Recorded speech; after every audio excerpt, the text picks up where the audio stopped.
Hello, Centralia. I'm Shane Lothar. And I'm Rachel Roddy. And this is Centralia On Air. Thank you so much for joining us. Last week on the show, we had Gayla Lambert and Butch Mathis in studio. Gayla and Butch came by to tell us all about Centralia's Fall Fest and Halloween Parade. That was fun, huh? Yeah. Walking in the parade. Yeah, so fun. A little chilly. Yeah, we gave out lots of candy. Lots and lots of candy. Yeah, over 6,000 pieces of candy. Would you say this year was your favorite year to walk in the parade? I know you have some minor horror stories from previous years. There's been some accidents and some faulty floats. My first year was a decent year. Yeah. So, That's I don't know. tie. I got to think about that. All right. Get back to me. All right. Hey, speaking of parades, did you know the Macy's Thanksgiving Parade actually started as a Christmas parade? It was created in 1924 as a way to celebrate the expansion of Macy's flagship Manhattan store, which would now cover an entire city block and became the self-proclaimed world's largest store. Most of the parade participants were actually made up of store employees. The parade was such a success that they decided to make it an annual event and switched it to Thanksgiving. But not everyone was happy about that. 2 years after the first parade, the Allied Patriotic Societies protested. Ooh, scary guys. Mm-hmm. Telling Macy's that it shouldn't hold the event on Thanksgiving because it would interfere with Thanksgiving Day worship. That's what you call it around the Roddy house, right? That's right. And because it wasn't appropriate for a commercial company to hold a parade on the holiday. So Percy Strauss, who worked for Macy's, stepped in and pointed out that there would be no blatant advertising in the parade and that the word Macy was just used once. He also said that the Thanksgiving morning was the only time when kids would be free to watch and that the traffic would be light enough for the parade to pass through. Long story short, Percy won the debate and the rest is history. Which this is good because you put your kids in front of the TV to watch the parade while you're cooking dinner. Yeah. That's what my mom always did. Get out of the kitchen. She's like, I got up. She's like, in the living room, watch the parade, stay out of my way. Stay out of the kitchen. So this was great. Yeah. Good idea, Percy. Mm-hmm. That reminds me, what do you call a parade of rabbits hopping backwards? I don't know, Shane. Tell me. A receding hairline? Oh! Anyways, that was last week, but this is this week. That's right. And this week, we want to talk about next week. Oh.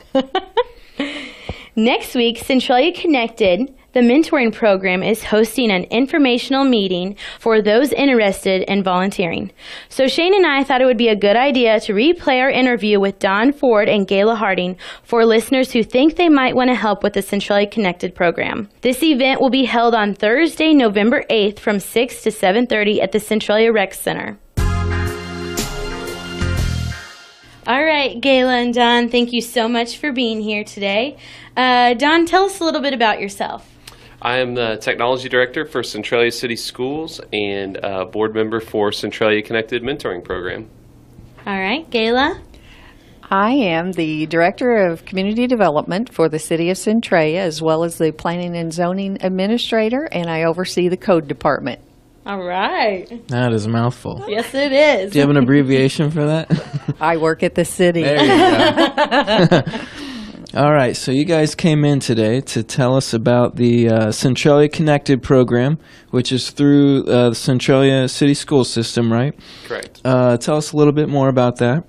So Centralia Connected Mentoring Program is in its second year. We currently have 6 students in the program. We're looking to add some more students into the program in the next year. And what it basically does is it pairs students at Centralia Junior High School who have had some absences in the past with mentors. We have pro-social events that help the students and the mentors come together and build a relationship. And it's just a positive adult relationship with some of the students at Centralia Junior High School. I love this because it seems like you guys are really trying to get ahead of the problem before it becomes something bigger, maybe. Absolutely. So the absences for students at school is obviously a red flag. So they go through Judge Erica Sanders' Student Family Education Court, identify those issues, get those students back on track, and then when they're released from the program of Student Family Education Court, they get a chance to just be paired with an adult mentor or a team of adult mentors and do some fun events. And I think that we're going to see a lot of continued success for these students who enter this program. Mm-hmm. So how did this program get started? Well, a couple of years ago, Judge Erica Sanders, Superintendent Craig Clark, and a few others got together and decided that they wanted to do a little bit more for these students who had successfully completed the Student Family Education Court program at the junior high school. So we have done some research and studies of some successful mentoring programs throughout the nation. What we've found is if you can pair a student with one or more adults that care for them and that show them some positive behavior and model good behavior for these students, that you will get great outcomes with these students, such as going to college and leading a successful career. So after doing that research, we formed Centralia Connected and started recruiting mentors. Okay, so Gayla, you were a mentor. I was. I started out with, through Judge Erica Sanders, talking about the mentor group, and had contacted me and asked me if it'd be something I would be available or interested in doing. I went to a meeting that they have for anyone interested in mentoring, just to learn about it before you say yes or no, and immediately I was a yes. They're doing great things with these kids. The young lady that I took was assigned to as a mentor, she had since moved away, but a little bit about her story was that she, as well as a younger brother in the same household, were not going to school, So this group pulled them in and got them into that family education court. And by 8th grade graduation, she was like honor roll student, was there all the time. So she was smart enough, intelligent, could make the grades. She was just never at school to do any homework, any tests. She was failing. Mm-hmm. So they turned that around and got her into school. And I was one of her mentors. And I want people to know that if you sign up to be a mentor, you don't have to have like a counseling background or any. I don't have any of that. I'm a mom. I love my community. I love kids. I'd like to try to help, and that's basically all I had, to give. But she and I, we did a plan where I would pick her up on Tuesday evenings, and we go for our ride, and we'd have dinner, and get a Sonic drink and go to the park or something. And it was a time for her to talk, but you were also showing her different things in the community that she could be a part of that she had never known about.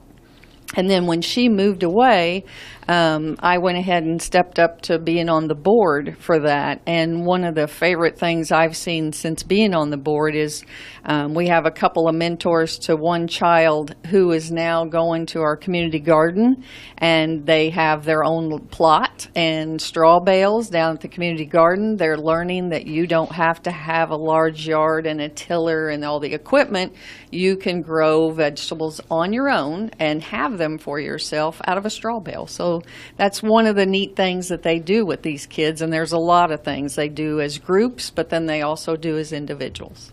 Yeah, so it sounds like you don't always have to have a preset list of activities and stuff. You can just hang out with them, right? Yeah, that's a great thing. And these guys on the board, Don and them, we set up pro socials on a monthly basis. So at least once a month we're all together. Okay. And then the mentors go and do individual things as they want to do. There's sports, there's gardening, there's all different, there's cooking. One of the ladies likes to cook, and one of her kids loves it. So anything you're familiar with and that your mentee would be interested in, they do. Cool. How many people are on this board? Right now we have 7 members on the board, but we have overall over 20 to 25 adults and volunteers in the program working with the students. And they're always looking for new mentors. So if you want to tell them the website and the application type thing. Sure. So if you're interested in becoming a mentor, you can go to centraliaconnected.com, and there is a mentor application. So it's simply just drawing some background information and contact information, and a few times a year we have training sessions for new mentors. So essentially they're about an hour long. We bring you in, explain more details, answer questions, and just give prospective mentors information and let them decide if it's something that they might be interested in. And we'd love to have applications from anybody in all different backgrounds. You don't have to have a super talent with kids. You just have to have a little bit of time and be willing to share a little bit of your life with a student. Okay, so this is the second year, right? Correct. So I'm sure you learned a whole lot of things last year. Is there anything you guys are wanting to do differently? With a program like this, you definitely are always learning and learning what works best for the volunteers and what works best for the students. And I think the biggest thing that we've learned is we've got to continuously plan a monthly event for the students and for the adults. And what that does is it makes it easy. If you come in as a community member and say, hey, I want to be a mentor, we're going to help you build that relationship with the student, where that might be a fun trip that we take to an event, or it might just be a movie or a dinner that we put on. And that just allows all the students to come together, all the adult mentors to come together and build that relationship. And then your mentor relationship kind of springboards off of that. And we really found that to be effective throughout the first year of our program. I have a question going back to the whole mentor part of it. Do any of them need rides to school? Is there mentors who take the kids to school every day? Or Well, mine was why we picked Tuesdays was my little girl, my mentee, made the dance team at the high school her freshman year and wasn't able to get there. And so that's why we picked Tuesdays, because I went and got her and took her to her dance practice and then picked her up afterwards, and that's where we'd go ride. So it worked for her to get her there one night a week, and worked for us to get our time together. So that's cool. It depends on, we have some of the mentors who are retired who could do things like that. Yeah. We have some that work, during the day, so mine would have to have been before or after work type thing. It's whatever we can work out with the kids. Okay. Yep. I like that, being a mentor. There's not a whole lot of qualifications. It's really just if you got the time and a caring heart, right? Those are the two things. You just have to have the time and the heart for it. We do have Centralia City Schools gives the mentors a background check and to make sure that we've got a safe program, and that's it. You just have to come and be ready to sort of just share a little bit of your life and your knowledge and your experience with a student. And if someone's interested, what was that website again? CentraliaConnected.com. All right. All right, so anything else we want to add? A few of the things I'd just like to tell people that we have done, if you're wondering what the pro socials have been. We have done them to where we went down to the community garden one day and we all worked together in there and we did a cookout while we were there. That was all of us. Another pro social we did was up at City Hall with the fire department, and they did a safety training with fire extinguishers to show these kids, and we sent them home with a smoke detector so they'd have that in the house. We have gone over to Sky Zone. Oh, yeah, that's and cool. we all had a great Nice. time over there. So it might be a big trip sometimes, and it might just be little things with us having dinner. A couple of the mentors planned a scavenger hunt one time, and the kids went out and did different things within our community. So I really love that the kids are getting involved with adults from here in the community, as well as things like the businesses or the cemetery, the police department, the fire department, things they might not have had a good experience with before, and we can turn that and show them there's good. Yeah. Well, it really sounds like that this program is going to be a huge success and be in the second year, so that's great. Dawn and Gayla, thank you so much for being here today, and we hope to have you back again sometime. Thank you. Thanks so much. You're listening to Centralia On Air with Shane and Rachel. Stick around. We'll be right back.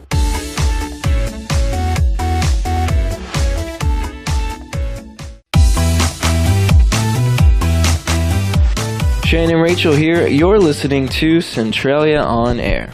Rachel, how you doing? How's it going? How you been? Have you early voted yet? Tomorrow. Okay, because you have to. Because You have an important life event.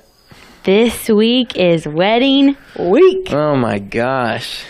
Are you going out of your mind? Yeah, I'm kind of going crazy. We're all staying away from you at work. Yeah, no one's talking to me. I don't know why. I might have bit some heads off. Hello, Bridezilla Yeah, in the house. I haven't been that bad, have I? No, not at all. I lock my door now, but it's fine. I'm okay. I'm making it through. Yeah. But I am going to early vote. Right. Because you will just be a little too busy with the wedding stuff. Yeah, just tired, stressed. Hopefully not stressed after that. I mean, who wants to think about voting on their honeymoon? No one. Right. Anyways, man, it was hard to not eat Halloween candy the week before your wedding. Just kidding. Of course I ate some. Right. We all did. We had a lot of candy. A lot of candy sitting around here. Yeah. Speaking of candy, that's what our Wednesday Wonders was all about, right? Yeah, I got a little carried away, huh? On Wednesday Wonders. Yeah, what was it? Like 20? 30? I did 20. Okay. So this week on Wednesday Wonders on our Instagram page, every Wednesday we do a story.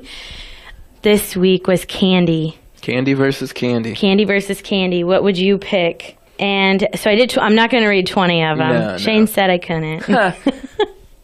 But I will tell you some of the ones that stuck out to me. Yeah. Tell them the big one, Shane. Oh my gosh. Let's talk about this. So the topic around here was Milky Way versus Snickers. Rachel apparently was under the impression that nobody likes Milky Ways. And I won't say she was dead wrong. It was about 50-50, but I think it still surprised you. Yeah, I didn't know that people really liked Milky Ways that much. You're a Snickers girl. I love Snickers.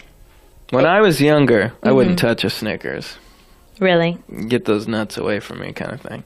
But as I've grown up and matured, I'll eat a Snickers. If you're going to give me a Snickers, I'll eat one. Yeah. But I think I probably still prefer Milky Way. Really? That is just crazy. So on our Wednesday Wonders, I did Milky Way versus Snickers. Who won? Milky Way, Yeah. 70-30. So that really surprised you. It really did. I can't believe it. I'm still shocked. Matt and I were not surprised. Not at all. You guys were like, what? Milky Way's good. So, of course, I tried one again. Forgot what they tasted like. Yeah, but those little fun size, that's not the same thing. True. What else stood out to you? Let's see. Well, Kit Kat and Reese's. That was tough for me. It was tough for me, too. I wanted to pick the line right down the middle. Yeah, can't. What'd you pick? I think I went with Kit Kat. Yeah, I went with Reese's one. But one that did stand out to me that you didn't know about, bottle caps. Yeah, so I was thinking it was those, remember those plastic, looked like glass bottle soda containers? With like juice in them Yeah, or and then something. you would liquid. like bite off the top. Yeah. I thought that's what a bottle cap was. No. So I did bottle caps versus double bubble. And double bubble won. Who likes to chew that gum? I'd much rather eat some bottle caps. One certainly has longer lasting flavor. Right? Oh, I did forget one of the main ones that everyone gets thrown out at parades. Smarties. Yeah. There was some follow up. Yeah. I had to throw that in at the end. Yeah, I said, what's your favorite candy? Somebody said Smarties. Yeah, dude, should have done bottle caps versus Smarties. Yeah. So that's all for our Wednesday Wonders. Be sure to follow us on Instagram to check out Wednesday Wonders every Wednesday. I wonder what it'll be. Halloween. One last Halloween theme. Yeah. Shane and Rachel here. Here's a look at your community calendar. Centralia Connected program is hosting an informational meeting for interested volunteers and mentors on Thursday, November 8th from 6 to 7:30 at the Centralia Rec Center. Trunk or treat at Logan Street Baptist Church on Wednesday, October 31st from 6 to 8. St. Anthony's Fall Rummage and Bake Sale in Beckmeyer will start on November 1st with everything at full price, November 2nd with everything at half price, and then on November 3rd, take a bag home for only $3. Centralia Cultural Society presents The Spell of Sleeping Beauty, November 3rd through the 11th. You can check out our website at x95radio.com for a list of times. Salem Community Center is holding their 30th annual dinner dance on Saturday, November 3rd from 6 to 10. Tickets are $35 or a table of 8 for $240. Call 548-6261 for more information. St. Mary's School is hosting a turkey bingo and vendor fair on Sunday, November 4th. Doors will open at 11 a.m. for lunch, and bingo will start at 1. Chicken dinner benefit for Jefferson County Toys for Kids on Sunday, November 4th from 11 to 2 at the Mount Vernon Elks Lodge. $10 for adults and $6 for kids ages 6 to 12. Carryouts will be available. Women's Wellness and Rejuvenation Party on Tuesday, November 6th from 6 to 8 at Crossroads Community Hospital in Mount Vernon. Tickets are $10. Call 244-5500 to purchase tickets. Must be 21 years or older. And a look at your local area blood drives. Thursday, November 1st at Centralia High School from 8:15 to 1:45. Wednesday, November 7th at the Dix Community Center from 2 to 6. And Tuesday and Wednesday, November 13th and 14th at Kaskaskia College from 10 to 3. And that's a look at your community calendar on X95 and the Big 1210. You can hear Shane and I every Sunday at 11 for more things going on in the area. If you have an event you would like to share with us, you can call, email, or stop by. For more information about these events and others, check out our website at x95radio.com. That's it for this week. If you want to comment on anything, hit us up on Facebook or Twitter at X95Radio. If you like what you heard today, come back next Sunday at 11 on X95 and the Big 1210. You can also find past shows on YouTube. And for our X95 listeners, be sure to check out Open House Party tonight at 6 and Slow Jam starting at 11. Thank you so much for listening, and until next time, she's Rachel Roddy. And he's Shane Lother. And this was Centralia On Air.